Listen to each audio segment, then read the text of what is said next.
Welcome to another installment of Pettyrevenge, where no action goes unpunished. As always, if you like my videos, or if you're just as petty as I am, please hit that like button and consider subscribing, as this all really helps my channel grow and pushes me to create more videos. Also, let me know which Reddit story was your favorite. Mine has to be the one about the prankster that can't take a joke. Now let's get started with our first story of the day, which was posted by Reddit user 6495. You won't let me out? Suffer the consequences. This story belongs to my dog Gizmo, and told from his point of view. I was sitting next to my humans as they were staring at the cube thing that shows shapes and colors again, when the urge to relieve myself came upon me. I walked to the back door and politely let them know I need to go, by barking of course. They, in return, cruelly refused to let me out, as sometimes I asked to go out for no reason just to mess with them. So I did the only thing I could to let them know I will not stand for such behavior, and pooped right there on the floor under the dining room table while maintaining eye contact the whole time. Something tells me Gizmo and my dog would get along just fine, as my dog does this as well, but instead of barking, he just scratches the floor a whole lot until we either let him out or give him some food. Our next story was posted by .5 Ratio. Make us eat last? We'll just waste your food. How 7th graders got their revenge on the lunch helpers. I don't post on Reddit often, but I just remembered a funny little petty revenge story from middle school. It was a fairly normal public school, on the smaller side. Lunches were only 30 minutes long. There were about just over 100 kids in a single lunch period, and we were all pretty tame kids. At lunch, we had lunch helpers. They were ladies who patrolled the lunchroom, keeping an eye on us, pulling the bad kids out to the office, etc. They would also check your lunch card before lining you up along the wall, behind the cafeteria, into a separate door that led into the lines where you'd get your food. They would only call one table at a time to get food, and the next table couldn't go until everyone was back and seated from the first. They would snap at you if you made a mistake, and if you lost or broke your lunch card, they made you go sit down and wait until the very last of the other kids had gotten their food. I was one of those who lost their lunch card and had to wait 15 minutes and take the walk of shame. Here's where the petty revenge comes in.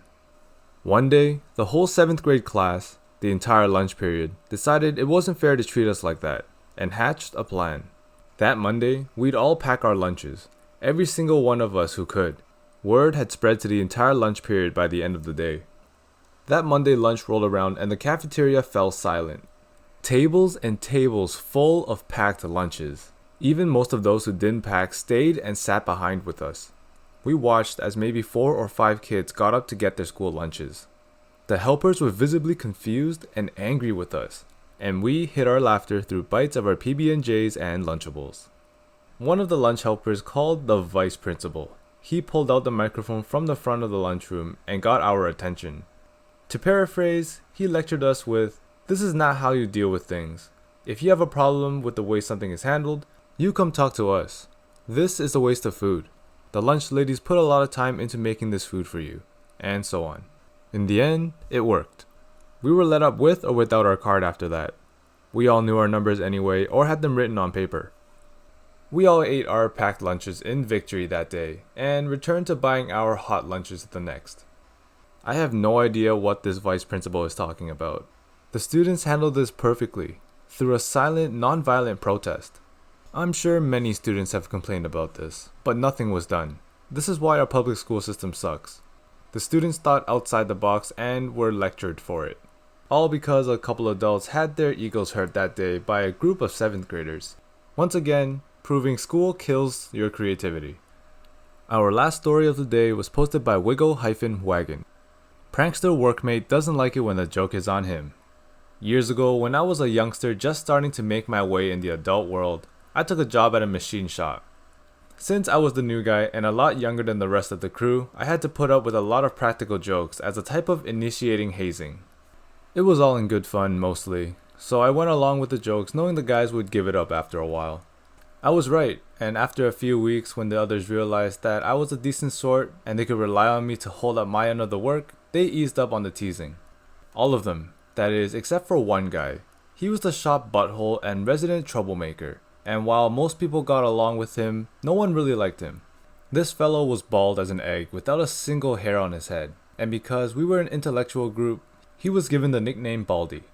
When the rest of the fellows quit their teasing of me, Baldy doubled his efforts, and his pranks took on a mean-spirited quality. Tools I needed would go missing, or he would accidentally bump the emergency stop on machines I operated, causing me to have to reset and reload the job. It got to the point that his harassment was degrading the quality of my work, and every time I called him on it, he just told me to do something about it, trying to provoke a confrontation. So, I did something about it. I figured the best way to deal with this guy was to turn the tables on him, give him a taste of his own medicine, and make him look foolish in front of the other employees.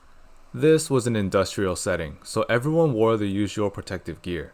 Hard hats, gloves, safety glasses, the works.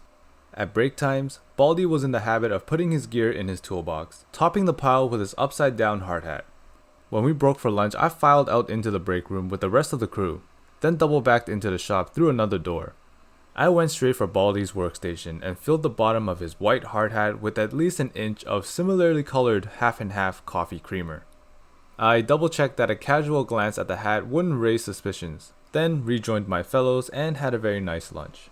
Break time was over. We all went back to the shop. I hid around the corner, giggling as Baldy geared up to start work. He picked up his hard hat and plopped it on his head.